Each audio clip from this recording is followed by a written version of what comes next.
Bonjour à tous, merci à tout le monde de s'être connecté, ça fait plaisir de voir, oui, ça monte gentiment. Voilà, je m'appelle Franck Lamberts, je suis co-chair des VIS France et comme on a ouvert ce webinaire pas simplement à nos membres mais un peu plus large, on s'était dit que c'était peut-être aussi le bon moment de rappeler ce que c'était que les VIS pour tout le monde. Donc, je vais partager une petite slide. Partager l'écran.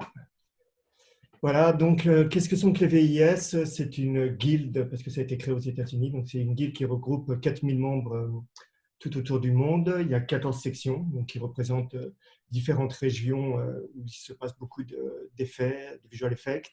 Donc 14 sections, on est 80 membres en France, donc on est assez content de ça, ça monte bien de subscription en subscription.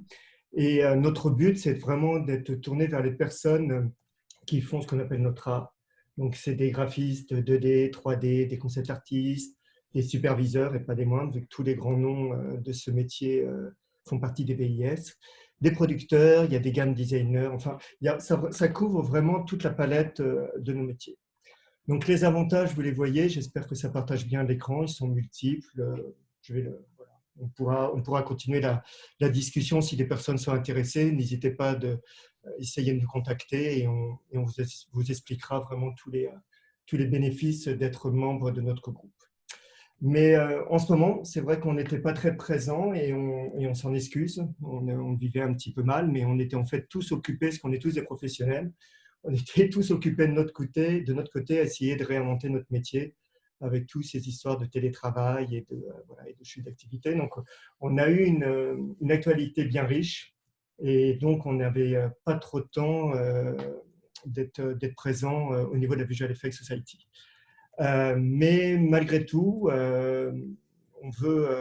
cette occasion, on trouvait que c'était un bon moment d'essayer de réunir toute notre communauté et de faire un point d'information sur la situation actuelle. Mais pour donner un côté positif, nous attendons que les cinémas se réouvrent et là, directement, on reprendra les screenings avec notre partenaire TSF et ça, c'est magnifique. Donc, régulièrement, j'espère qu'on retrouvera sur ce rythme régulier d'un screening par mois, voire 2 par mois.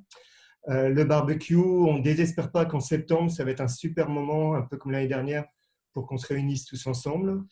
Et puis après, il y a l'annonce de la cotisation. Je ne sais pas si vous avez reçu l'email pour nos membres qu'on a décalé, qui a été décalé de 2 mois pour, voilà, comme tout était bloqué, il y a eu le geste de décaler le retour de cotisation pour le mois de juillet.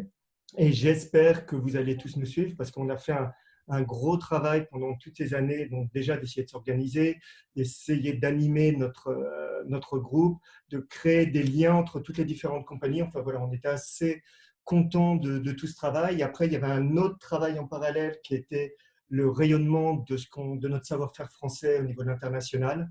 Il y avait beaucoup de choses qu'on essayait d'entreprendre. Donc, ça serait dommage que tout ça s'arrête à cause d'un mauvais virus. Donc voilà, un petit truc. Allez-y, continuez à être avec nous. Voilà, c'est assez pour moi, cette parole. Moi, je vais donner la parole, la main à Olivier Emery, qui va animer la discussion donc, autour de ce thème du Covid. Et il va nous présenter les différents intervenants qui sont avec nous, qui ont bien voulu joindre. Je les remercie. Et moi, je serai là, je vais être un petit peu en retrait, je vais regarder ce qui se passe dans le Q&A, je vais regarder ce qui se passe dans le forum de discussion. Je suis votre ambassadeur, donc n'hésitez pas à réagir et je vais essayer d'interagir, voire même vous donner la main si vous le voulez. Bon, bonjour à tous, je pense que vous m'entendez.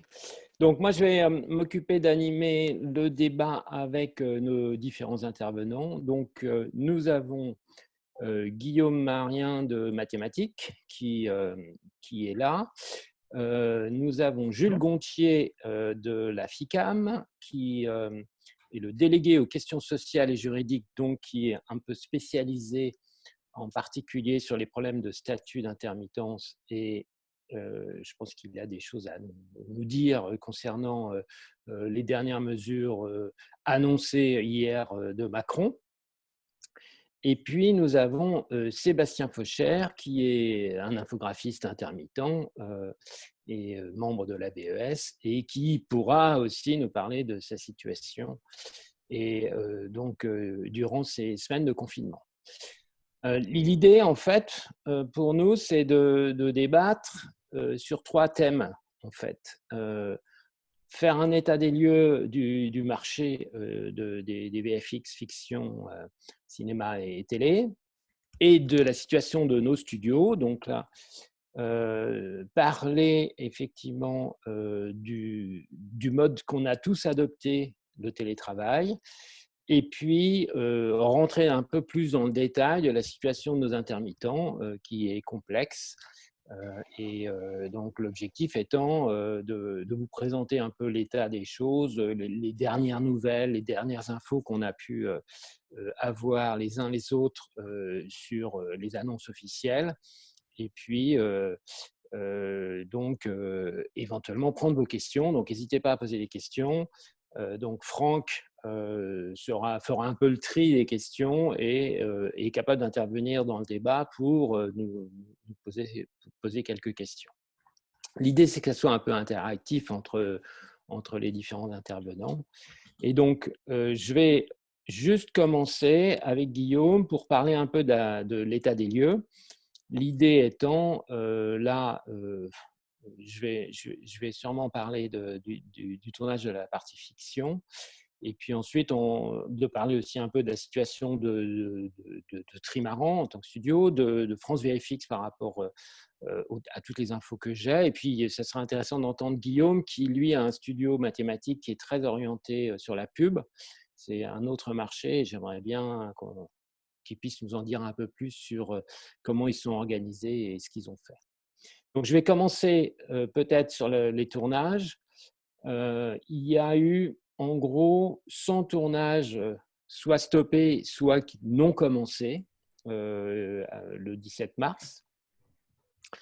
Et donc, c'est une situation tout à fait inédite qui a posé beaucoup de problèmes aux productions, effectivement, et avec l'envie forte de redémarrer, mais des points de blocage forts. Et en gros, il y a beaucoup de négo en cours, mais il y a un problème fondamental, c'est l'assurance des tournages. Il y a beaucoup d'argent en jeu, évidemment, sur des tournages de fiction. Et c'est des tournages qui durent souvent plusieurs mois. Et donc, sans avoir d'accord avec les assureurs, c'est très compliqué à organiser. Et en gros, les 3 compagnies d'assurance, enfin, les 3 assureurs spécialisés dans le cinéma et la fiction télé ont tout stoppé, ne veulent plus assurer les tournages, et il y a une discussion qui est en cours et qui est en train de se régler, mais qui est complexe parce que effectivement, il y a un blocage des assureurs qui disent non, on ne veut pas assurer le Covid, et les producteurs ne veulent pas aller tourner s'ils ne sont pas assurés. Donc, en gros, les dernières nouvelles dont je peux parler rapidement, c'est sur les tournages de films ou de séries qui ont été interrompus, donc qui étaient déjà lancés, sur lesquels il y avait des contrats d'assurance qui avaient été signés avant le Covid. A priori, c'est en train de se régler, donc directement entre les producteurs et les assureurs, puisque les assureurs étaient quand même engagés, pour que en fait, les producteurs puissent relancer les tournages avec des surprimes et avec des augmentations de franchise. Et voilà. Et ça devrait pouvoir repartir. Il y a une autre bonne nouvelle sur les tournages, qui est un point très important, c'est la situation des autorisations de tournage pour pouvoir tourner, en particulier en France où on tourne beaucoup, soit en extérieur, soit dans des lieux qui ne sont pas des studios. Et là, il y a une bonne nouvelle, puisqu'il y a eu un accord lundi avec la ville de Paris pour que l'endroit le plus compliqué où tourner, qui est la ville de Paris, il soit possible de tourner à partir de lundi prochain, 11 mai, pour des tournages en extérieur avec maximum 100 personnes sur le plateau, et des tournages en intérieur, donc dans les apparts ou dans des bureaux, où en gros, ça va dépendre de la taille du lieu, mais avec un minimum de 50 personnes. Donc, en gros, ça devrait permettre le redémarrage de toute la production télé, téléfilm et surtout séries, assez rapidement. Et c'est une bonne nouvelle parce que c'est quand même pas mal de boulot pour tout le monde. Euh, et évidemment, ça devrait aussi probablement aider à ce que les tournages cinéma qui étaient déjà démarrés puissent repartir. En revanche, sur les nouveaux tournages, tout ce qui est nouveau qui n'avait pas pu être assuré donc avant le Covid, là, c'est bloqué. Et il y a une discussion qui est en cours entre le CNC, donc le gouvernement, le ministre de la Culture, les producteurs et les assureurs pour essayer de créer un fonds de garantie qui puisse se substituer un peu pour partie aux assureurs. Et l'objectif de Boutonnat, le président du CNC, c'est que ça soit en place au 1er juillet. Et avec un fonds, on a parlé de 50 millions d'euros, qui puissent finalement se substituer aux assureurs pour une partie du risque. L'autre partie étant prise en charge par une surprime que paieraient les productions et évidemment, pour la troisième partie, par les assureurs eux-mêmes. Globalement, c'est plutôt mieux que ce qu'on imaginait il y a un mois, où j'ai vu des gens, des producteurs qui me disaient mais c'est impossible d'imaginer tourner quoi que ce soit avant le mois de septembre. Et ce qui aurait eu un impact terrible sur, évidemment, la production, mais sur la partie post-production qui est la nôtre, avec des décalages terribles, puisque si les tournages avaient recommencé seulement en septembre, évidemment, ça voulait dire que la post-prod, elle démarrait en novembre ou en décembre, en fait. Et donc, on n'avait pas de boulot pendant 6 mois. Donc là, les dernières nouvelles sur la partie tournage sont plutôt un petit peu rassurantes. On sent qu'il y a une forte motivation des producteurs pour y aller, pour essayer de terminer leur film ou leur série. Il y a quand même des discussions sur la prise en charge des surcoûts, puisqu'il y a la sécurité sanitaire, de la sécurité tout court. Il y a évidemment la reprise de la préparation, ça engendre du travail supplémentaire, il faut payer les gens. Il y a les surprimes d'assurance. On sait, moi, en discutant avec pas mal de producteurs ou de réals, ils réécrivent les scénarios pour essayer de simplifier le tournage. Ça, c'est une manière aussi d'éviter d'avoir des grosses scènes avec beaucoup de figurants. On sait que nous, avec les VFX, on peut apporter aussi des solutions pour, par exemple, tourner des ESTA avec beaucoup de monde en faisant de la duplication. Et effectivement, il y a un peu d'opportunités potentielles pour les VFX, pour les studios VFX comme nous. Ils vont aussi, on sent qu'il y a effectivement, pour les productions, l'idée d'aller faire plus de studios qu'avant, mais là, on a un embouteillage dans les studios. Malheureusement, la situation française des studios a toujours été très en dessous des autres pays en Europe, et l'habitude française est de tourner plutôt en décor naturel.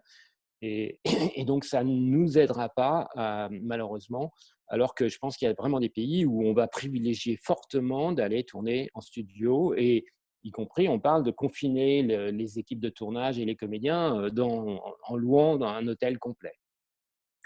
Donc voilà pour la situation du tournage. Je ne sais pas si Guillaume, tu as des choses à dire sur cette partie-là ou sur les autres, sur le tournage, quelqu'un veut prendre la parole? Moi, je peux dire une ou deux choses. Enfin, nous, on avait un projet de long métrage qui venait de démarrer. On était à la 3e journée de tournage, donc on a été aussi impacté. Ce qui est en train de se passer, c'est ce que tu décris exactement. C'est-à-dire qu'il y a une étape de réécriture. On aura peut-être des choses à faire en plus pour faciliter le respect des gestes barrières sur le plateau et donc aménager des décors différemment, etc. Mais par contre, le projet va reprendre et ça maintenant c'est sûr, donc c'est une très bonne nouvelle pour nous et la production. Voilà. En publicité, c'est finalement à peu près la même situation. Il y a quand même eu quelques effets, quelques pays refuges qui ont continué à accueillir des tournages comme la Suède par exemple. Donc il y a des projets français par des agences françaises qui sont tournés sur ce type de pays qui n'ont pas confiné les gens en fait. Et là, tout s'est organisé finalement en remote, donc avec des réalisateurs qui ne pouvaient pas forcément aller sur place, etc. Donc c'est un peu étonnant et c'est beaucoup de contraintes et de rigueur. Mais il y a quelques projets qui ont été réalisés comme ça. Il y a eu quelques projets ce mois-ci aussi réalisés en France, mais des projets tout petits, avec, on va dire, peu d'ambition, mais qui se tournaient avec des équipes très, très petites. Donc, je pense que comme il y a la limitation des gens sur les plateaux, etc., donc je pense que la tendance, ça va peut-être être, moi, je vois des projets là en devis qui sont en cours de devis. J'ai l'impression que finalement, on va tourner peut-être plus en France maintenant parce qu'on peut difficilement voyager. Il y a plein de castings qui ne peuvent plus voyager. Donc finalement, il y a des marques qui vont mettre de côté leur égérie pour quelques temps, j'ai l'impression, et puis caster des mannequins ou des acteurs français ou françaises. Mmh. Donc voilà, c'est un petit peu ce qui est en train de se passer et j'ai l'impression qu'on va avoir des tournages plus longs mais avec des équipes plus petites pour avoir une gestion un peu plus simple des gestes barrières et de tout ce qui en découle. Est-ce qu'il y a eu des passages de production qui devaient être tournés qui finalement sont partis full 3D? Parce que nous, on a vu ça un petit peu commencer à se dessiner. Est-ce qu'il y a eu... Ouais, on a eu ça. Après, je pense que aussi, ce qui était assez drôle, c'est qu'en fait, tout le monde a un peu communiqué sur ça. Mais moi, j'ai tendance à penser, il y aura quelques projets. Moi, j'ai beaucoup de projets, j'ai pas mal de projets full 3D en ce moment. C'est pour ça qu'on a maintenu une activité quand même assez haute jusqu'à présent. Mais c'est des projets qui étaient déjà là ou qui, de toute manière, se seraient faits. Ça peut être des films pour Noël, pour Noël de certaines marques, etc. Mais j'ai quand même pas, moi, constaté une grande vague de projets full anime ou tu vois. Il y a quelques sujets en plus, mais j'ai pas l'impression, et quand je parle avec les producteurs, alors il y a des effets d'annonce, il y a tout un tas de producteurs qui ont tout à coup annoncé l'ouverture de leur studio pour faire tel. En fait, Passion Picture, par exemple, a tellement plus de concurrents aujourd'hui qu'avant le Covid. C'est un peu, il y a eu un peu d'opportunisme comme ça autour. Après, je ne sais pas derrière quelle est l'opérationnalité de tout ça. Mais moi, je n'ai pas l'impression qu'il va y avoir une grande vague de projets animes, etc. en France. Et même, même à l'étranger, même aux États-Unis, il y a quand même beaucoup de persévérance à essayer de tourner différemment maintenant que des fenêtres se réouvrent versus une grande tendance à faire beaucoup de choses en 3D. Il y a eu quelques projets. On a eu un clip qui devait être tourné, qui est devenu full 3D. On a eu quelques projets réécrits comme ça en publicité, mais c'est pas massif de mon point de vue. Mmh. En tout cas, moi, j'ai pas constaté ça. Et pourrais-tu, alors peut-être maintenant, parler de la situation de ton studio? Tu l'as un peu évoqué, mais si on entre sur le deuxième point qui est la situation des studios, peut-être que tu peux continuer en parlant, en développant un peu Oui, plus. en fait, ouais, après, nous, on a été fortement impactés. Je pense que, en termes de. Il y a beaucoup de projets qui étaient signés, qui devaient se faire, qui ne sont pas faits, qui sont peut-être, et j'espère, uniquement reportés, hein, comme le cas du long métrage. Mais il y a quand même beaucoup de projets qui se sont tout simplement arrêtés. Donc, pour mathématiques, c'est conséquent parce que je pense qu'avec le recul, ça sera presque un trimestre de chiffre d'affaires en moins sur un exercice entier. Voilà. Après, nous, on avait un carnet de commandes assez plein et pas mal de choses en full 3D, en particulier dans le domaine du jeu, qui est un autre marché auquel on s'adresse. Donc, on a maintenu 71 personnes en France et 14 à Montréal, puisqu'on a Montréal aussi. Donc, finalement, à la mi-mai, là, on va redescendre en effectif, mais jusqu'à présent, on n'a pas été tant impacté que ça. Voilà. Et on a réussi quand même pas mal à basculer en télétravail. Bon, moi, je trouve que c'est une expérience plutôt, au final, plutôt enrichissante. J'ai fait un petit sondage sur 200 personnes qui ont eu l'opportunité de travailler pour nous en télétravail sur cette période. C'est assez marrant. Enfin, globalement, les gens sont satisfaits. Il y a un tiers des gens qui s'estiment plus productifs, un tiers qui s'estiment moins productifs, et puis un tiers qui s'estiment pas tellement impactés. Après, ça dépend un petit peu de la nature des travaux que font les gens. C'est sûr que c'est plus compliqué pour painter des textures, en tout cas par rapport à la façon dont nous on travaille ou pour faire du compositing que certaines tâches 3D. Mais globalement, ça s'est bien passé. Et en tout cas, je pense que ce qu'on se dit, c'est que de toute façon, cette situation va durer. Donc, moi, le studio n'a jamais vraiment fermé. On a toujours eu 5-6 personnes sur place pour assurer le in, le out et un certain nombre de services. Le 11, on réouvre un petit peu symboliquement, mais sur 70 personnes actuellement en télétravail, j'en ai une quinzaine qui se dit intéressée à revenir dans les bureaux. Les autres ont plutôt envie, si je leur donne le choix, de rester chez eux. Et puis, ça semble être la consigne aussi. Donc, nous, on va essayer de poursuivre comme ça, en fait. Voilà. Ouais.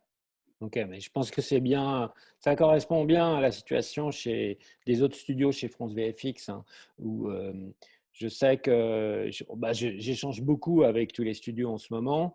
Et donc, pour Trimaran, pour The Yard, pour MacGuff, euh, pour autre chose, pour Buff, en fait, on a tous basculé pratiquement intégralement en télétravail. Il reste dans les grands studios, chez MacGuff par exemple, il reste une personne en fait qui va passer là pour l'IT, pour être certain que tout marche. Dans les plus petits studios, par exemple chez Lawrence, The Yard ou chez Trimaran, nous on a personne, hein, ni les uns ni les autres. On est en remote complet et en fait, moi, je suis allé une fois au bureau fin mars pour des problèmes d'administration, plus accéder à une machine pour faire les payes. Il nous manquait des trucs et pour pouvoir avoir le remote dessus parce qu'on ne l'avait pas imaginé. On avait oublié de le faire. Et puis, je sais que Tony est allé une fois aussi, courant avril, et c'est tout en fait. Hein, et globalement, on fonctionne en télétravail. Alors, nous, en termes de boulot, en gros, on a eu la chance de faire un bon premier trimestre et avec beaucoup de projets qui s'arrêtaient fin mars. Donc, on a pu tout livrer, un maximum de choses fin mars. Et en fait, on avait des projets de série en tournage. Donc, ceux-là, ils sont en stand-by. Et on avait juste une série sur laquelle on travaille avec pas mal de CGI qui était sortie du tournage. On était dans l'épisode 1. Normalement, on devrait être à l'épisode 4. On est toujours dans l'épisode 1, mais on a pu travailler un petit peu, surtout sur les assets et sur la mise en place de grosses scènes CGI, mais avec une équipe réduite. On a une équipe de 5 personnes qui bossent sur ce projet. En gros, uniquement en télétravail. Et pour le reste, l'ensemble des autres projets sont stand-by en fait. Hein. Et on va redémarrer. Et j'en ai parlé, j'ai eu Laurence tout à l'heure. C'est pareil pour lui. La semaine prochaine, moi, il y a 3 semaines, je me disais, je me réjouis de pouvoir rentrer et d'être au bureau le lundi matin et de pouvoir commencer à remettre tout en route. Et finalement, on a pris la décision de continuer en télétravail la semaine prochaine parce que finalement, on a le même type de boulot que ce qu'on a actuellement, donc sur cette série, et que ça marche bien et qu'on ne va pas désorganiser ce qu'on a mis en place. Et on va attendre d'avoir un nouveau job pour rebasculer en physique dans nos locaux, en fait.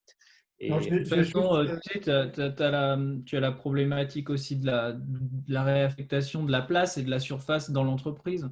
Donc moi, j'ai refait, en début de semaine, j'ai refait les plans de mathématiques. Chez mathématiques, on a 3 sites et ça représente 5 flats, enfin 5 étages, entre guillemets. On a une capacité de 112 personnes, 112 workstations.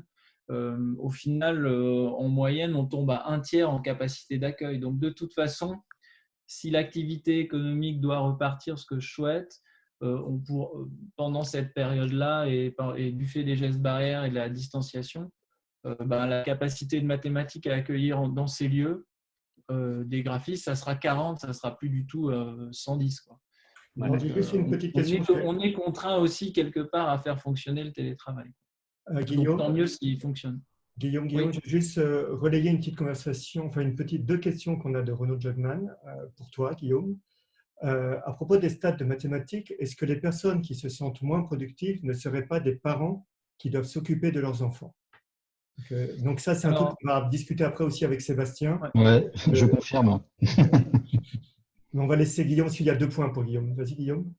Il y a plusieurs facteurs. Il y a le facteur enfant, clairement. Après, on a des gens qui sont quand même passés en chômage technique partielle, voire partielle, pour parfois, avec leur conjoint, se répartir la garde de l'enfant, entre guillemets, ou le fait de faire l'école.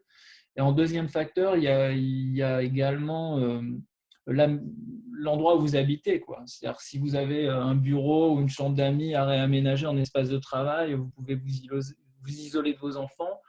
Si vous devez faire votre travail sur un bar dans la cuisine, c'est beaucoup plus compliqué, quoi. Donc, les deux facteurs, c'est ça. C'est le lieu, l'aménagement du lieu et effectivement la famille. Alors après, Moi, j'ajouterais que c'est aussi le profil de la personne, sa personnalité. Moi, je me rends compte que les techos, les développeurs, en général, ont plus la capacité à travailler de manière efficace en télétravail par rapport à des artistes qui vont plus se disperser. Et évidemment, les deux points que tu as cités, hein, c'est-à-dire le lieu où on vit et la capacité à s'isoler, et puis le fait d'avoir des enfants en bas âge et de faire l'école ou de s'en occuper et de les avoir dans les pattes ou pas, ça change énormément la donne. Moi, j'ai l'exemple de quelqu'un qui a un petit appart avec 2 enfants qui sont très jeunes, et en fait, il arrive à travailler un peu le soir, un peu le week-end, parce que sa femme s'occupe des enfants le week-end, parce qu'elle a un télétravail, elle doit être sur son ordinateur sans lâcher les mains, en fait, parce qu'il y a une scrutation de son activité. Et si elle part 5 minutes, son employeur s'en rend compte. Et donc, en fait, cette personne-là m'a demandé d'être au chômage partiel presque à 100%, en fait. Ah oui. Donc, ça dépend vraiment de la situation des intermittents, en fait. Je ne sais pas, Sébastien, toi, quelle est ta situation personnelle? Moi, Alors, nous, on est 6. Là, on est dans une maison, on est 6. Il y a 4 enfants. Ça va de 7 jusqu'à 17 ans, Ouais. 16 ans. Et c'est vrai que oui, c'est cette situation-là familiale qui pèse beaucoup sur le rythme et l'efficacité. Donc, moi, j'ai les deux facteurs qui dérangent, c'est-à-dire qui dérangent. Voilà. Il y a les enfants qui sont là, il faut s'en occuper, et j'ai pas la fibre. Donc, c'est assez compliqué de pouvoir avoir des images de qualité respectable et de pouvoir bien travailler. Mais en même temps, en s'organisant d'une manière différente, en étant un peu moins dans la perfection, on arrive à un peu optimiser le travail en collaboratif et avancer plus vraiment par palier, qu'on segmente plus qu'avant en fait, sur des étapes. Moi, je suis dans le compositing et dans la gestion d'équipe. Là, toutes les parties de roto, on les fait de plus en plus segmentées, toutes petites. Le compo, on avance par des petites tâches plus petites, donc ça fait au final peut-être plus de présentation, mais on arrive quand même à avancer, à travailler. Et après, sur la gestion du temps, oui, en effet, ça, le matin, un peu plus efficace. La journée, c'est un peu plus compliqué entre les enfants, le repas, l'intendance. Et puis, quand le soir, tout le monde est couché, oui, on a un peu plus de temps pour soi, mais en même temps, enfin, quand je dis pour soi, pour le travail, mais on voudrait aussi avoir du temps pour soi au final. Donc, c'est vrai que la répartition, les 8 heures dans la journée sont très, très étalées, ce qui peut donner l'impression à certains moments de pas du tout être optimum. Nous, on a mis une bonne dizaine de jours. Là, on est une équipe de 7-8 sur un film où il y a un peu plus de 200 plans, à trouver le fond de roulement pour retourner dans un rythme qu'on avait à peu près d'avant. En fait, on a réinventé un petit peu la façon de travailler aussi. Ça nous a demandé d'être plus organisé, d'avoir plus des étapes, comme tu le disais, et aussi de réinventer le côté d'être tous assis les uns à côté de les autres, de jeter un petit coup d'œil sur notre écran. Maintenant, c'est plus possible. Oui, ça change. Là, on s'est rendu compte qu'avec des graphistes, ouais, il y a des graphistes qui ont besoin beaucoup d'échanges, d'échanger des techniques, une façon de regarder, et qu'il y a des graphistes qui sont de fait très autonomes, qu'ils soient techniques ou plus artistiques, et eux, ils arrivent à avancer tout seuls. Au final, ça ne veut pas dire que les autres graphistes sont mauvais, mais c'est des gens qui ont besoin quand même d'échanges physiques. On se rend compte que c'est comme super compliqué de faire un brief par téléphone. Moi, je me retrouve, combien de fois je me suis retrouvé à pointer du doigt sur mon écran la zone, alors que au bout de quelques secondes, je me dis, mais non, mais en fait, elle ne voit pas du tout ce que je fais. Donc, la communication est beaucoup plus dure. En même temps, elle est très, on essaie d'avoir beaucoup de déontologie et d'y aller d'une manière douce à chaque fois pour que ça puisse avancer. Mais c'est vrai que la manière de communiquer et de travailler est complètement différente. Enfin, moi, au final, dans l'équipe de la situation sociale, je la trouve beaucoup plus saine. Mais effectivement, on rencontre la même chose, hein. Je vois les expériences différentes de tous les gens avec que j'ai pu parler. Je vois le partage qu'on a fait chez France VFX avec les différentes situations. C'est assez. Je vois ma situation personnelle. Moi, pareil, j'ai quitté Paris. Je suis dans une maison j'ai 2 filles qui sont étudiantes, donc qui sont grandes, et ma femme. Et donc, on peut s'isoler, c'est-à-dire qu'on peut vraiment avoir chacun une pièce de travail. Et donc, c'est plutôt agréable. Et c'en est même à un point où, finalement, je ne suis pas pressé de revenir, hein, et on a la décision de dire la semaine prochaine, on continue en télétravail. En fait, c'est aussi parce que finalement, ça fonctionne plutôt bien. Ça permet aussi, moi, alors ça c'est personnel, mais c'est un truc incroyable et je pense que vous l'avez tous vécu, en tout cas ceux qui ont des enfants. On va avoir passé 8 semaines à déjeuner et dîner avec nos enfants tous les jours en famille. Et c'est quelque chose qui n'était jamais arrivé à partir du moment où nos enfants avaient plus de 15 ans, en fait, hein. À partir du moment où ils vont, même avant, puisque à l'école maternelle, on travaille, ils vont manger le midi. Donc, c'est arrivé quand ils étaient bébés, et on n'avait pas du tout la même relation. Donc, c'est le côté positif de ce confinement. On vient de passer, et on va en sortir, un certain nombre de semaines, un long moment de vie où on a redécouvert plein de choses, en fait, hein. Et ça, c'est un côté Et très une autre positif. façon Moi, de je l'ai travailler. vécu, Et une autre hein. façon de travailler. Et qu'est-ce qu'on Et, va en tirer? Voilà. Nous, on travaille beaucoup à Micros là-dessus. C'est voilà, quelle leçon on va tirer de cette période et comment est-ce qu'on va mieux travailler dans le futur à partir de ça. C'était super. Ça a été douloureux pendant 10 jours, comme le disait Sébastien, le temps de mettre en place, surtout qu'il n'y a pas eu beaucoup de warning. C'était genre, boum, voilà, demain vous êtes tous en remote, il faut que ça marche. Ouais, c'était un peu ça, hein. Donc, il y a eu une semaine et demie où voilà, fallait livrer, surtout qu'on avait beaucoup de projets en livraison, mais on a réussi à le faire. Et maintenant, on est rodé. Maintenant, il faut retourner au travail, mais il faut qu'on bâtisse là-dessus. Il faut qu'on tire ouais. plein de bonnes choses qu'on a eues pendant ces 2 mois maintenant, je ne sais plus. Oui, ça va faire 2 mois en milieu de semaine prochaine. Donc, c'est quand même Parce, parce que je énorme. trouve positif, c'est que là, on a toujours les contraintes sur le film, les contraintes de production d'avant. Donc, on est quand même dans un état de stress pour livrer le film, mais on se rend compte aussi quand même que d'une manière logistique et d'une manière technologique, en fait, c'est possible d'avoir le choix de travailler à la maison et de travailler en entreprise. Et ça, je trouve ça plutôt agréable parce qu'il y a quand même beaucoup de familles qui ont des vies et des rythmes qui sont assez différents. Et le fait que, voilà, on a tous un peu cette ligne où on doit suivre un peu toutes ces horaires de la même manière, bah, là, on se retrouve dans une simulation où en fait, bah, il y a des choix qui existent et des rythmes différents qui existent et la cohabitation marche quand même. Alors après, il y a moins d'efficacité en effet, mais ça avance quand même et ça marche. Ouais, Olivier, je trouve qu'on a un petit peu le succès modeste parce que ça marche quand même pas mal. On est quand même beaucoup. Guillaume et Olivier, vous venez de dire que ça marche pas mal, que Sébastien, ça fonctionne bien, mais on parle d'un télétravail qui est complètement subi et improvisé, alors qu'un télétravail normalement est organisé et est prévu en amont. Donc là, il y a aussi une chose dont on n'a pas beaucoup parlé, c'est l'activité des devs qui ont dû au pied levé mettre en place un système qui n'était pas forcément celui qu'on expérimente aujourd'hui. Et je trouve qu'aujourd'hui, on parle de télétravail, mais c'est un peu facile parce qu'on en est passé par une période qui était vraiment compliquée et qui a été finalement, en tout cas pour nous, assez restreinte parce qu'il y a des gens qui ont fait super bien leur boulot. Et en plus, là, c'est la partie, je dirais, plus opérationnelle des sociétés et puis aussi des personnes, comme l'a rappelé Sébastien, qui ont réussi à s'organiser. Et quand tu as 3-4 enfants, que tu dois faire du téléenseignement, donc dégager du temps en plus de l'espace, comme tu l'as dit, Guillaume, c'est vraiment compliqué.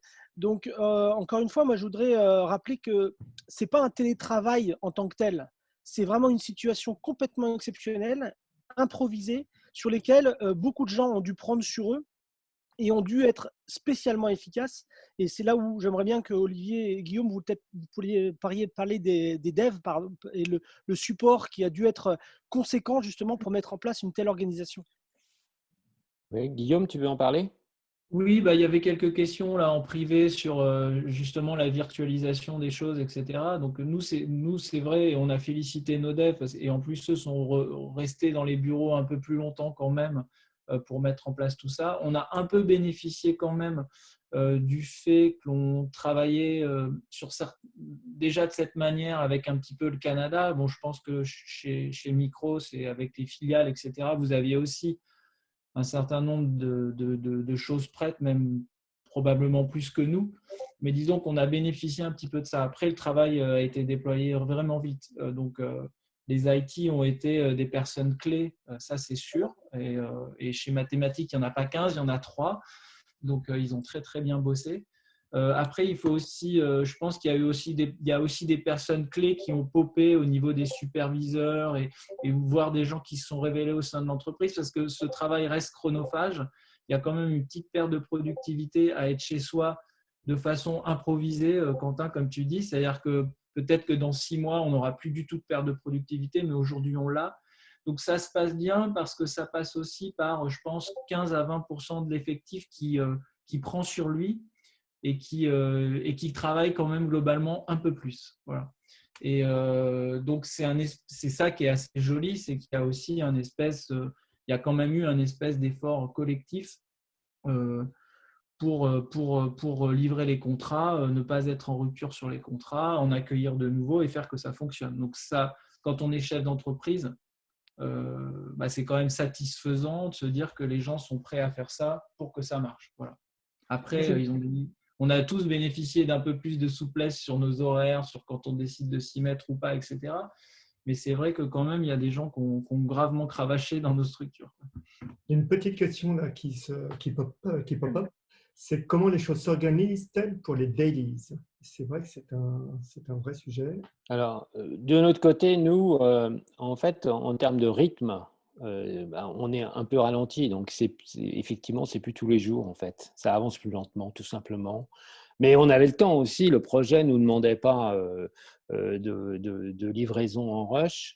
Et donc, globalement, nous, ce qui se passe, c'est que chacun va voir ce qui a été produit. On envoie un mail et puis on va regarder sur la plateforme de partage. Et puis, on se fait un call quand tout le monde a vu, en fait. Hein, et comme on n'est pas dans une logique de flux tendu, ça marche. Est-ce que vous avez eu aussi de l'aide de la part des grandes entreprises comme Autodesk, comme de Foundry, etc., qui vous ont aidé pour mettre en place le télétravail et être efficace? Nous, on n'a rien eu. On a interrogé, en fait, on a interrogé Adobe et The Foundry. On a eu, côté The Foundry, comme on était en renouvellement de licence, on a négocié quand même un accord avec eux.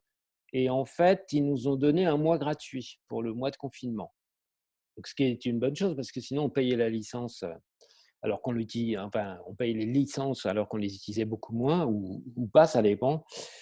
Sur Adobe et sur Autodesk, en fait, qui sont un peu les deux autres éditeurs avec lesquels on travaille, avec pas mal de licences, c'est Adobe, on est en discussion avec eux sur le fait de pouvoir diminuer le nombre de licences ponctuellement, en fait, de ne pas payer pour toutes les licences qu'on a. Et ça, je crois qu'en mai, on va pouvoir le faire en fonction de ce qu'on va utiliser. Et en revanche, chez Autodesk, il n'y a pas moyen de négocier quoi que ce soit. Et en termes de support, en fait, comme on était dans un mode, là, Guillaume en a parlé, on utilise un peu le même type d'appli, Anydesk, qui est une appli qui marche super bien. Il y a TeamViewer qu'on utilisait avant, mais finalement, on préfère Anydesk. Effectivement, les licences, elles restent au bureau, en fait. Hein. On n'était pas en VPN, là. Je pense que ça, c'est un travail qu'on doit faire. C'est aller plus loin pour travailler en VPN en local sur les machines et, et mettre en place quelque chose de plus sécurisé avec Quentin, tu sais, tu parlais aussi de la problématique de monitoring, de calibrer les moniteurs chez les gens, ce qui est compliqué, hein. En fait, en termes de technique au niveau du télétravail, si on veut vraiment le généraliser, on a clairement des améliorations à faire qu'on n'a pas pu faire là, parce qu'on a bricolé tout au début. En fait, nous, on s'est mis au télétravail. Enfin, c'était en place déjà depuis longtemps, puisqu'en gros, les permanents pouvaient tout faire de chez eux déjà depuis longtemps. Et en fait, là, on a juste ouvert à certains intermittents des espaces de travail, en fait, hein, et un peu sécurisés. Mais pour les permanents, ils avaient déjà l'accès pour éviter d'aller le week-end relancer des calculs, vérifier que les serveurs marchaient, pouvoir lancer du compositing et pouvoir finalement, en particulier quand on est en rush, être à la maison et vérifier que tout marche.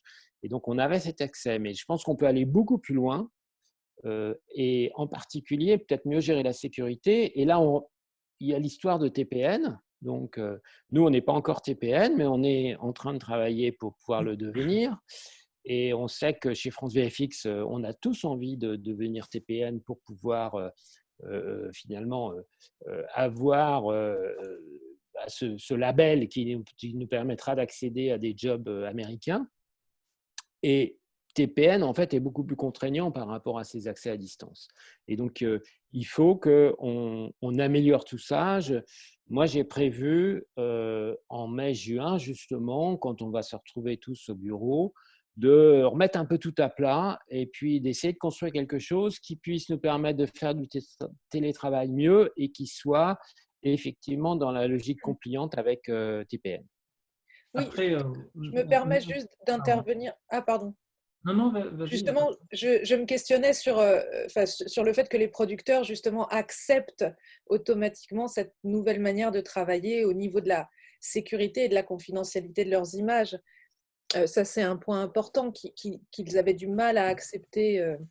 Mais qui est toujours un vrai sujet, qui est le sujet quelque part, parce que ça crée beaucoup de soucis. Parce que même si la ligne est sécurisée, la personne, l'enfant qui est derrière toi, qui te regarde travailler, qui après est sur son WhatsApp avec ses amis, c'est un vrai problème de sécurité qui est très important en ce moment. Oui, c'est là où ça relativise d'ailleurs certains points de l'agrément TPN où il faut laisser son téléphone dans une boîte à l'entrée du studio et qui est très peu suivi en fait. Hein, non, mais après tu peux définir. TPN, nous on a passé le TPN et on l'a eu il y a quelques temps. Après il y a différents niveaux. Tu déclenches différents niveaux dans ton TPN en fonction des demandes du producteur, tu vois. Donc, c'est un peu comme une certification. Le producteur voit que tu l'as et puis après, il peut te demander de descendre DEFCON 3 ou 2 ou 1. En fait, tu n'es pas obligé. Et le télétravail ne pourra jamais répondre à 100% des demandes de TPN de façon évidente parce que tu contrôles plus les gens. Tu ne vas pas filmer les œufs en vidéosurveillance, tu ne sais pas s'ils ont une clé USB ou pas sur l'ordinateur. Enfin, tu vois, il y a trop de contraintes, c'est impossible.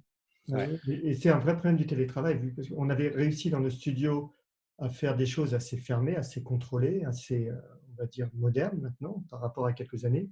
Et c'est vrai que là, maintenant, on se retrouve dans une situation où on se dit ça pourrait vriller très vite et on pourrait avoir des ennuis de confidentialité qui seraient vraiment lourdes de conséquences pour le studio.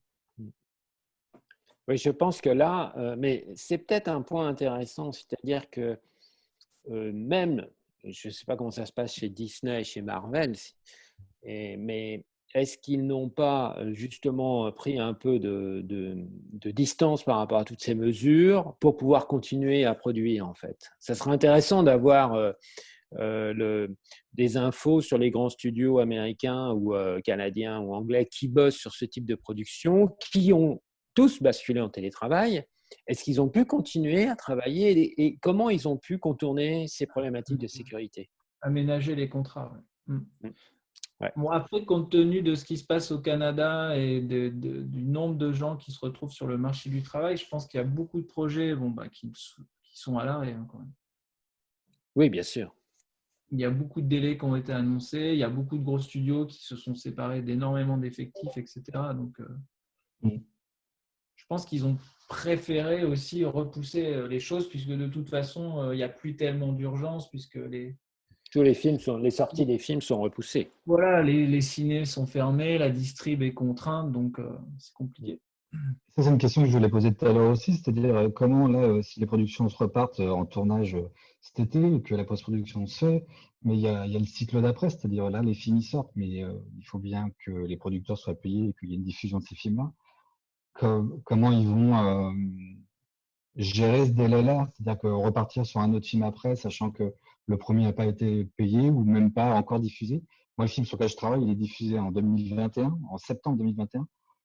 Donc, ça fait des délais qui sont énormes. Donc là, on se dit, bah, les tournages vont reprendre, la post-prod va reprendre, mais il va y avoir un creux éventuel derrière. Mais là, on n'a pas forcément de producteurs pour répondre à ça, mais c'est vrai que je pense que le CNC, enfin, il y a tout un tas de choses qui sont en train de s'organiser par rapport à ces questionnements de fonds de roulement, de crédit d'impôt. Bon. Mais c'est vrai qu'il y aura peut-être un trou pour nous d'effet, parce que moi, je parle pour le marché publicitaire. C'est vrai que les grosses publicités qu'on faisait pour des gros lancements, forcément, ce lancement a été décalé quasiment pour certains d'un an. Donc, forcément, il risque d'y avoir un trou vu que ces grosses publicités vont sortir dans un an. Donc, l'année prochaine, il n'y aura rien. Donc, c'est vrai qu'il risque d'y avoir un petit trou. Oui, il va y avoir un trou. C'est ce que je pensais dans le métrage. Il va y avoir un trou à un moment donné qui sera bien plus tard. Oui, l'impact pour les sociétés de VFX, je pense, et de post-production, je pense qu'il est vraiment, il arrivera un peu plus tard, quoi, de façon plus constante. Et c'est quelque chose qu'il faut communiquer au pouvoir public via la FICAM ou autre, mais parce que c'est bien d'avoir eu des dispositifs maintenant, mais il va falloir en avoir pendant un an, ou 6 mois, parce que sinon ça va être très compliqué. Et c'est vrai que le volume va être moindre, c'est sûr. C'est vrai que pour rebondir sur ça, nous à la FICAM, on se bat actuellement justement pour qu'il y ait un abandon des charges sur les entreprises sur une période beaucoup plus longue que 3 mois. On serait plus sur un an, voire 18 mois de besoin de soutien de l'État. Sinon, on risque de se retrouver dans une situation où finalement tous les décalages de charges arrivent au même moment. Dans une situation pas terrible. Donc, en effet, nous, au niveau FICAM, on est en train de faire tout ce qu'on peut pour obtenir le maximum d'aide possible, en sachant qu'on a fait passer une étude, un sondage actuellement chez nos entreprises et que voilà, on est quand même actuellement sur quasiment, je crois, 150 millions de pertes sur la filière des industries techniques sur la période. Et avec quelque chose comme 85% de nos entreprises qui ont fait des demandes de chômage partiel. Donc là, c'est évidemment qu'on va tout faire pour que l'État nous soutienne davantage. Et je pense que les pouvoirs publics ont pris quand même la mesure de l'importance de leur soutien. Oui. Merci à la FICAM pour tout ce qu'elle fait. C'est clair que par rapport aux premières mesures gouvernementales, en fait, on voyait bien, par exemple, dans la situation de Trimaran, que le prêt pour la trésorerie, on ne pouvait pas le demander parce que, en fait, comme on a bien travaillé ces derniers mois, la trésorerie, on l'a et on va l'avoir, en tout cas jusqu'à l'été, jusque même à l'automne, sans trop de difficultés. Par contre, c'est dans 6 mois que ça va être difficile. C'est-à-dire que comme on va peu facturer avril, mai, juin, peut-être juillet, août aussi, on ne sait pas ce qui se passera en septembre, eh bien, c'est les mois d'après, c'est 60 jours ou 90 jours plus tard que là, il y a un impact fort sur la trésorerie. Et en fait, les premières mesures de report de charges, par exemple de 6 mois, finalement, sont des mesures très inefficaces parce que nous, nos charges sociales, évidemment, on les a reportées en les étalant sur 6 mois. Donc, on n'a pas payé mars, on a reporté en avril jusqu'en septembre ou en octobre. Mais en fait, en octobre, on aura payé 100% des charges de mars et c'est là qu'on aura besoin d'argent, en fait. Et donc, effectivement, si la FICAM et le secteur entier de la culturelle peut avoir non pas un report de charges, mais un abandon, alors sur 18 mois, moi, ça me semble inconcevable. Hein, mais, oui, ça va être très compliqué, bien sûr. Voilà. Mais rien que je dirais sur 6 mois. Voilà, sur 6 mois, parce que je pense qu'ensuite, on va revenir dans quelque chose qui va redémarrer, peut-être pas avec la même dynamique. Après, ça dépend des secteurs. Ça dépend des secteurs. Je rebondis uniquement sur ça. C'est que nous, on a la chance quand même, excusez-moi, on a la chance par rapport particulièrement au VFX et à tout ce qui est studio d'image de synthèse, d'animation 3D, éventuellement des prestats pour le jeu vidéo aussi, c'est d'être dans un domaine d'activité qui n'a pas du tout ralenti d'un point de vue consommation pendant la crise, au contraire. Dans quoi les gens se sont réfugiés, dans de la consommation audiovisuelle sur plateforme, dans du jeu vidéo, voilà, dans du film qui ont été basculés en VOD au lieu de sortir au cinéma directement. Donc, voilà, il y a eu une consommation énorme des produits finalement que nos sociétés créent sur la période, ce qui n'est pas du tout le cas, par exemple, du spectacle vivant, qui nous est notre partenaire sur la convention collective pour ce qui est des prestataires, qui eux sont dans une situation beaucoup plus compliquée où ils sont sur un arrêt total pour une longue période, mais sans avoir eu une consommation qui permet à des clients potentiels d'après investir massivement. Que nous, là, ce qu'on espère, c'est que, bon, bien sûr, je vais citer le classique Netflix qui fait 50% de bénéfices en plus sur la période. On peut espérer qu'ils vont injecter massivement de l'argent pour faire des productions et des projets d'ampleur derrière. Pourquoi pas? Cet exemple, ça peut en être d'autres. Mais voilà, on est quand même sur un secteur où il ne faut pas oublier qui est vraiment important pour les gens. Et ça permet de voir l'avenir, d'imaginer de beaux projets quand même arriver. Je pense, c'est mon avis. Ce que je crois au niveau des marchés, c'est qu'effectivement, tout ce qui est série, il va y avoir une très forte demande. Il y avait déjà, en fait, ça fait depuis 1 an qu'il y a une très forte demande sur la série. Et donc là-dessus, ça ne va pas s'arrêter parce que les plateformes en ont diffusé, n'arrêtent pas d'en diffuser. Les télés françaises en diffusent. Dans le monde entier, on diffuse de la série. Et les financements sont clairs, en fait. Et donc, pour des gens qui ont des beaux projets, ils trouvent facilement les financements. En revanche, le cinéma français, qui est un cinéma beaucoup plus artisanal, qui est avec des producteurs finalement souvent indépendants, là, il va être beaucoup plus difficile de redémarrer. Il y a beaucoup de projets qui ne se font pas. Et donc, à mon avis, la série va prendre une part de plus en plus importante dans la production audiovisuelle au sens large. Et pour nos studios, en fait, on va de plus en plus travailler sur la série. Je pense que pour nos studios, c'est intéressant la série parce que financièrement, on ne prend pas de risque. Il n'y a pas le risque qu'on prend quand on va travailler sur un film avec des producteurs qui n'ont pas bouclé 100% de leur budget et puis qui ont trop peut-être d'exigences en termes d'ambition visuelle et qui n'ont pas les moyens pour. En série, on sait que tout le monde a à peu près les pieds sur terre et que l'ambition visuelle est adaptée au budget qui est mis sur la table, en fait. Et donc, c'est pour ça que je pense qu'en fait, dans l'année qui vient, en fait, c'est surtout sur la série qu'on va pouvoir repartir et moins sur le cinéma.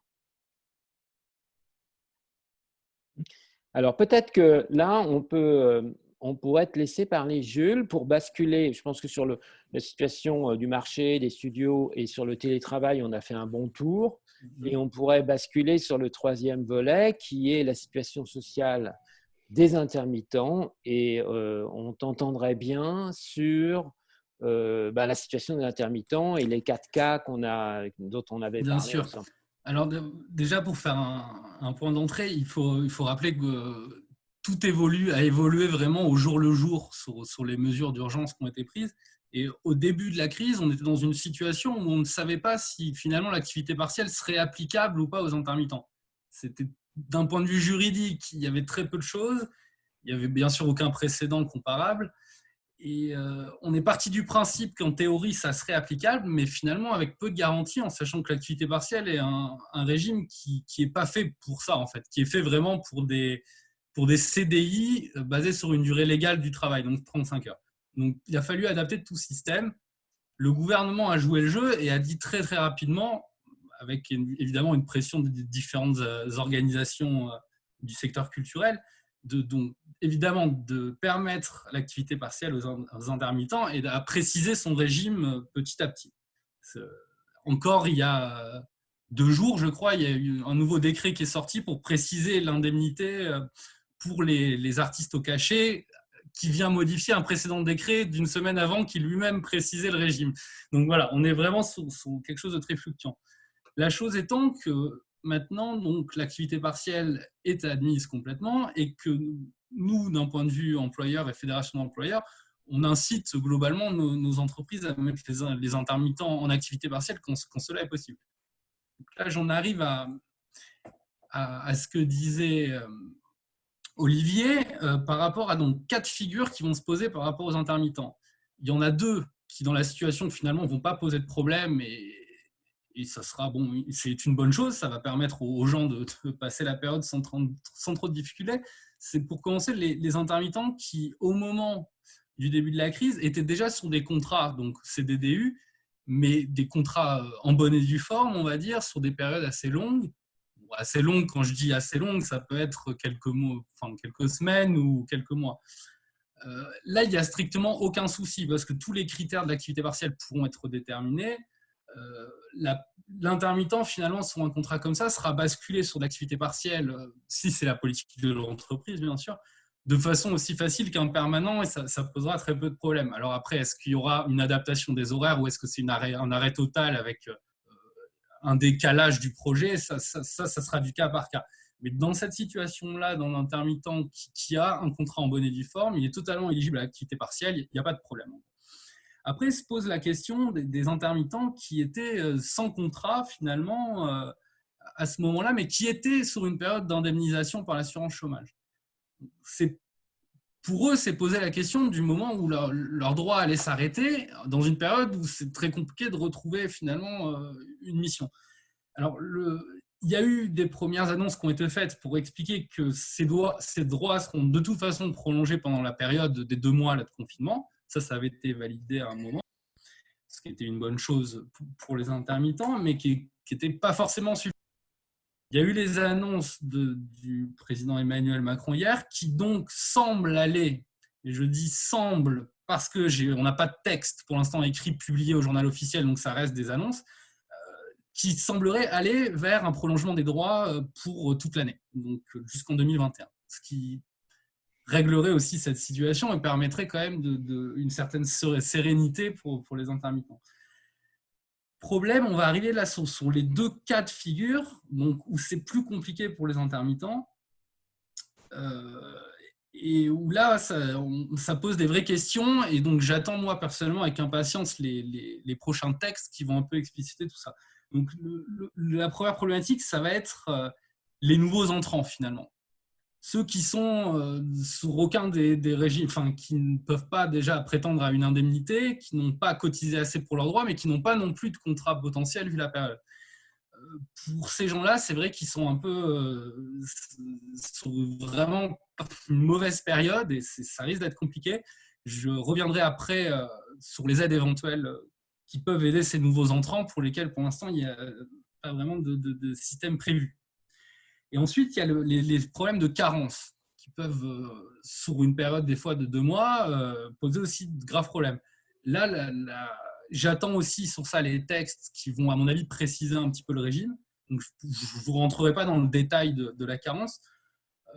En revanche, je vais vous parler donc des 2 fonds d'aide qui ont été mis en place par Audience pour un peu pallier à la situation. Alors, est-ce que c'est suffisant, pas suffisant? Moi, honnêtement, je ne saurais pas vous dire. J'étais en réunion ce matin avec Audience en commission sociale, donc je me fais un peu le relais de ce que j'ai entendu ce matin. Donc, d'une part, ils ont mis en place une aide exceptionnelle en cas d'annulation de date. Donc, que ce soit spectacle enregistré, spectacle vivant, bien sûr. Donc, en cas d'annulation de date, il y a cette demande d'aide exceptionnelle qui peut être faite donc, sur leur site internet. Apparemment, ça serait environ déjà 3000 demandes qui auraient été faites. Ils ne m'ont pas donné de chiffres, ils ne m'ont pas communiqué de chiffres par rapport au montant de l'aide. Donc, sur ça, je ne pourrais pas vous donner de détails. Je pense que c'est du cas par cas en fonction des projets annulés, enfin des dates annulées. Donc voilà, on est sur un premier fonds d'une aide exceptionnelle. Ensuite, il y a un second fonds qui est là, un fonds en partenariat Netflix Audience, qui est réservé celui-ci pour la production ciné, audiovisuelle et de films d'animation. Donc là, on est plus sur quelque chose de spécifique pour le secteur. Donc là, ça serait une aide individuelle aussi qui pourrait aller par mois de... Non, c'est pas par mois, c'est là pour le coup une aide unique qui serait de 500 à 900 euros. C'est un montant un petit peu marginal, mais c'est pareil, ça peut dépanner quelqu'un qui serait sur une situation de carence. Voilà.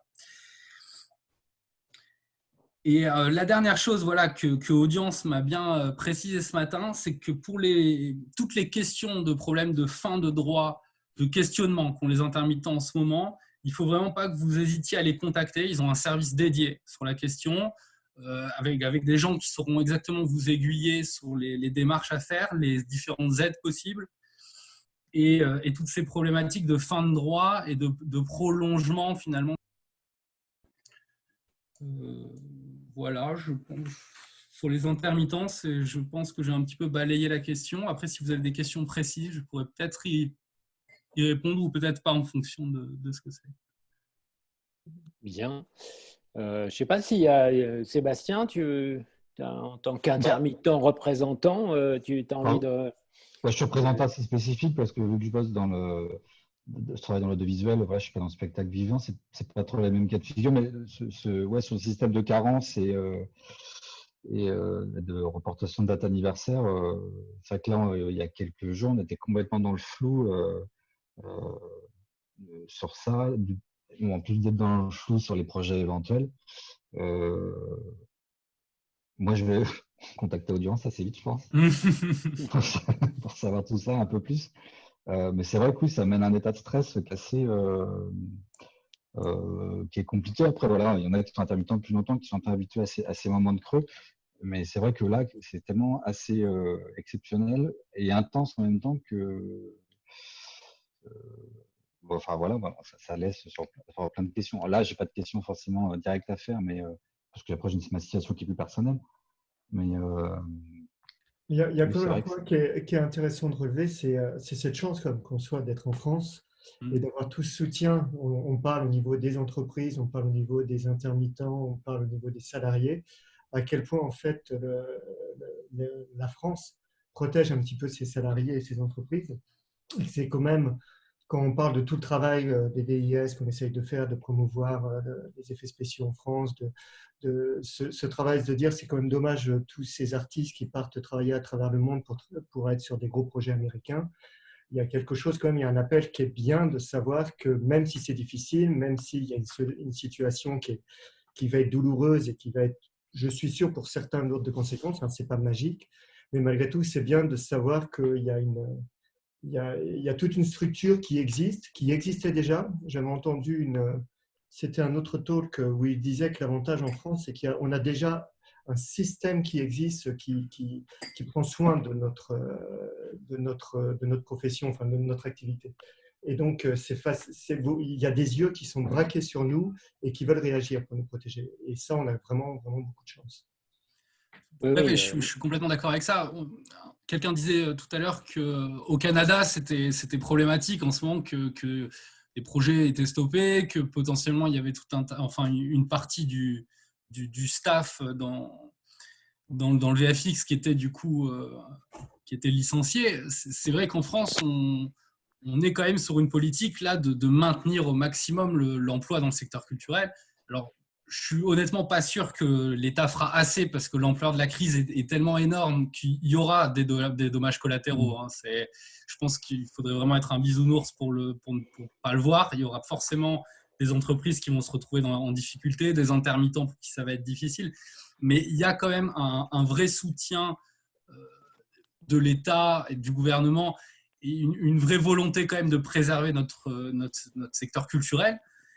Ce qui est une bonne chose. Et à côté de ça, moi je le vois en tant que représentant de la FICAM, on a quand même un vrai dialogue social aussi avec nos partenaires, organisations syndicales de salariés, avec qui on essaie vraiment d'avancer ensemble sur la période et de façon objective et pragmatique pour que sauver au maximum le secteur et faire en sorte que ça reparte bien quand ça va repartir. Alors, j'ai une petite note de David B, ça doit être David Brochard. Salut David. Et les freelances, pas de parachute pour nous, ne nous oubliez pas. C'est vrai, ça c'est les gens sur contrat, c'est ça, les freelances? Alors les freelances, nous on s'en occupe pas particulièrement, à vrai dire. Pour ce qui est des freelances, pour ce qui est des aides, il faudra qu'ils s'adressent au fonds de solidarité de l'État pour les auto-entrepreneurs justement et les indépendants. Je pense qu'il faudra basculer sur un régime commun. Je n'ai pas eu vent, en tout cas, moi, d'annonces spécifiques dans la culture pour les freelances. Je peux me tromper, hein, bien sûr. Il y a beaucoup d'informations en ce moment. Je ne sais pas, Guillaume, Olivier, vous réagir là-dessus? Oui, en fait, les freelances, enfin, ceux qui ont le statut d'entreprise, ou y compris auto-entrepreneur, vous m'entendez ou pas? Oui, très bien. Oui. Ok. Oui. Eh bien, je pense qu'ils devraient pouvoir bénéficier de l'aide, les 1 500 € par mois, en fait. Oui, voilà, du fonds de solidarité pour les indépendants. Voilà. Mais effectivement, c'est très différent et c'est un statut peu enviable en ce moment par rapport au statut des salariés ou des statuts des intermittents. Et c'est vrai que c'est une situation difficile pour les gens qui ont choisi ce statut, en fait.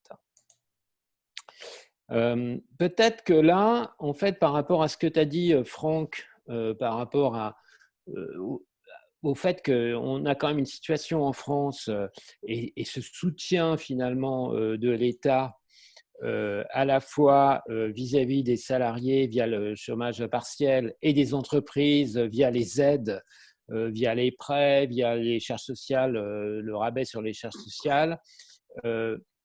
Tout ça m'amène à finalement essayer peut-être de conclure le débat dans l'idée que finalement une des manières de s'en sortir en France, c'est probablement d'arriver à gagner cette bataille commerciale vis-à-vis de l'international et en particulier d'Hollywood pour faire venir des gros projets de VFX en France. J'étais à Los Angeles en novembre dernier avec Film France et j'ai vu tous les studios, toutes les plateformes. J'ai rencontré le VFX producer d'Amazon qui m'a dit qu'il avait un budget de 500 millions de dollars à dépenser en 2020 et 2021, évidemment avant le Covid. Je pense que ça sera peut-être plutôt 2021 et un peu 2022. Mais l'ampleur de ce budget juste pour Amazon, c'est juste une plateforme. Donc, eh bien, montre que le marché mondial des VFX est énorme et qu'en fait, il faut absolument que la France, que nos studios, que nos intermittents puissent participer, puissent avoir une partie de ce marché et puissent travailler sur ces grands projets, soit de long métrage, soit de séries télé. Et il faut qu'on rende la France plus attractive. On a là la démonstration de ces avantages de statut social pour les intermittents, de protection des gens, et de protection des entreprises. Dans ces situations de crise, on voit que c'est très important. Et on a un nouveau système qui est le crédit impôt international qui a été mis en place il y a quelques années. On est à France VFX en train de travailler pour essayer de le rendre plus adapté et plus fléchable vers les VFX. Donc, on travaille là-dessus avec tous les studios qui sont membres de France VFX, dans l'idée de rendre la France beaucoup plus attractive pour les effets visuels. Et l'idée, c'est quoi? C'est de faire capter à travers nos différents studios des très gros projets et dans l'idée de faire revenir tous les talents qui sont expatriés. Je rappelle que l'Oscar des effets visuels a été obtenu par Guillaume Rocheron, qui est un ancien de Buff et qui travaille je crois que c'est MPC maintenant, et c'est lui qui a eu l'Oscar pour 1917 là en février dernier, et qu'il y a énormément de gens qui sont en Angleterre et au Canada, et que si on veut faire revenir ces talents, c'est pas qu'une histoire de salaire, c'est surtout une histoire de projet. Et à partir du moment où les studios français auront des gros projets, ça sera facile de les faire venir. Et on sera dans un cercle vertueux où on refait venir, on garde nos talents, on fait revenir ceux qui sont partis et on développe l'activité avec un plein emploi des VFX et des très beaux projets, et en espérant que ça puisse aussi permettre de donner envie aux productions françaises de faire de belles choses comme en termes d'effets visuels, et que ça nous permette finalement de travailler à la fois pour le marché américain et puis de développer des projets peut-être plus originaux avec le marché français. Voilà la conclusion que je voulais dire par rapport à ce travail vers l'international qui me semble capital et sur lequel je pense qu'il y a des très grosses opportunités à venir quand on sera en sortie de crise du Covid. Et donc, il faut qu'on soit présent et prêt à capter ces opportunités. Quentin, peut-être, Franck, tu peux peut-être terminer. Non, c'est Quentin. Oui. Ouais, Quentin va venir. Non, je ne sais pas. Avant, peut-être juste avant que Quentin wrap tout ça et revienne un petit peu sur le sujet de la VIS France. Je ne sais pas s'il y a des questions, c'est le dernier moment. S'il y a des petits oups de gens qui veulent réagir. Mais je pense qu'on a bien tout couvert. Je pense que c'était bien parce que le panel était très large. Je pense qu'on a à peu près couvert tous les sujets. Non, je pense que personne ne se manifeste. Merci Cédric pour ce petit message. Maintenant, Quentin, vas-y, à toi. Alors déjà, ce qui est un petit clin d'œil à nos métiers en ce moment, je voudrais juste être sûr que ma connexion soit bonne, parce qu'elle est en train de décliner. Mais bon, voilà, en tout cas, je voudrais remercier tous les intervenants et tous les spectateurs également d'être venus en une short notice, comme on dit en Angleterre, là, vraiment à la dernière minute. Donc, je trouvais que c'était très efficace, comme l'a rappelé Franck. On était près de 40 à un moment, donc je trouve que c'est vraiment bien pour une réunion comme ça qui a été finalement improvisée. Donc, je vais juste rappeler encore une fois les VIS, qui est donc une communauté d'artisans du VFX, qui maintenant est une section qui a 3 ans chez nous, et qui, en dehors de tout ce qu'a rappelé Franck la dernière fois en début, et a été partenaire du dernier PIDS. Donc voilà, on commence à devenir un petit peu plus audible au sein de la communauté VFX. En dehors des choses que Franck a rappelées, donc on reçoit aussi une belle publication qui s'appelle VFX Voice, sur lesquels il y a plusieurs articles et qui est trimestriel. Parallèlement, on organise donc des barbecues, parce que l'intérêt, c'est vraiment de pouvoir être en communauté et se parler. C'est la première des choses avec France VFX, mais aussi via les VIS, de pouvoir échanger et de pouvoir se rencontrer. Et donc aussi, on se rencontre au moment des screenings, qui sont en fait des projections, pour ceux qui ne connaissent pas, des projections de films récents via des studios hollywoodiens en général. Donc là, j'ai demandé pour la reprise des screenings. Évidemment, ils ont été stoppés pendant la période du Covid. Là, Los Angeles planifie des nouveaux screenings pour fin juillet. Je ne sais pas si nous, on sera prêts à ce moment-là. On imagine plus à la rentrée de septembre. Mais c'est vrai que voilà, ils ont prévu des screenings dès fin juillet pour Mulan et le dernier Christopher Nolan. Donc ça, c'est pour les choses à venir. Donc voilà, il y a une des parties que nous, on aimerait vraiment développer au VIS France, c'est la partie aussi éducationnelle, et essayer de pouvoir faire des retours d'expérience. Et c'est pour ça qu'il nous a semblé, même si c'était au dernier moment, en vue d'un déconfinement prochain, très très prochain, de pouvoir justement échanger ensemble.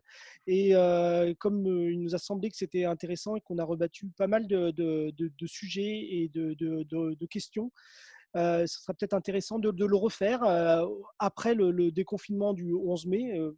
Guillaume l'a indiqué, ça n'a pas changé énormément de choses, mais c'est vrai que comment on évolue, Olivier l'indiquait aussi, comment on va bâtir là-dessus, comment on va se perfectionner, parler de la sécurité, comme l'a dit Roxane également, essayer de protéger aussi nos intermittents et les freelances.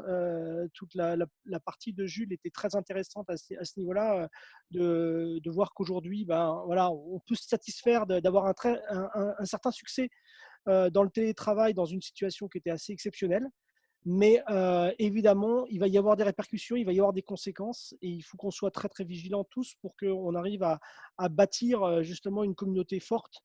Et comme l'a indiqué Olivier en conclusion, ça passe par les projets. Et justement, les VIS, pour nous, c'est une sorte de label qui peut nous conférer justement cette possibilité de récupérer des nouveaux projets. Parce que si ça veut dire juste ça commence à vouloir dire quelque chose en France, ce label VIS est très important à l'étranger. Ça nous permet non seulement d'avoir une communauté de VFX interne à la France, et c'est très important qu'on a voulu le nommer VIS France et pas VIS Paris, puisqu'on pense aussi aux autres sites que sont Montpellier, Annecy, Valence, des endroits où il y a aussi du VFX en France. Mais évidemment, on a accès à une communauté élargie au niveau mondial, donc à travers les 13 autres sections mondiales. Et donc, c'est, encore une fois, pour conclure, très important qu'on s'ouvre à cet international pour non pas faire fuir nos artistes, mais justement pouvoir les garder et pour qu'ils puissent travailler sur des projets justement un peu plus grands, un peu plus importants et des projets qui viennent souvent des grands studios américains notamment. Et avec des plateformes, Jules l'a rappelé, aujourd'hui, on consomme énormément étant confiné chez nous, les grandes plateformes que sont Netflix, Disney+, Amazon. Et donc, il y a un moment où ce besoin d'image n'a jamais été aussi grand. Et donc, on a une vraie carte à jouer à ce niveau-là.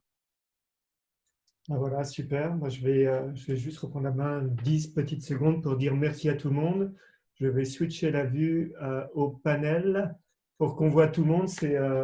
Merci Guillaume, Roxane, Quentin, Jules, Sébastien, Olivier. Merci à tout le monde. Merci à vous. Quand on dit jumping, on a décidé ça il y a une semaine et demie. On s'était fait un petit meeting entre nous en disant là, on ne fait rien, c'est une catastrophe, on est vraiment mauvais. On a décidé de le faire, on voulait le faire juste avant que les portes se réouvrent. On l'a fait, c'est cool. Donc, j'espère qu'on va s'en refaire un autre d'ici 15 jours, 3 semaines, je sais pas. On a pris un abonnement Zoom d'un mois, donc il faudrait que ça soit juste. Et on ne s'est pas fait hacker, ce qui est quand même super. Merci pour tout. Merci à tous. Hein. Merci. Salut. Merci. Bravo, merci.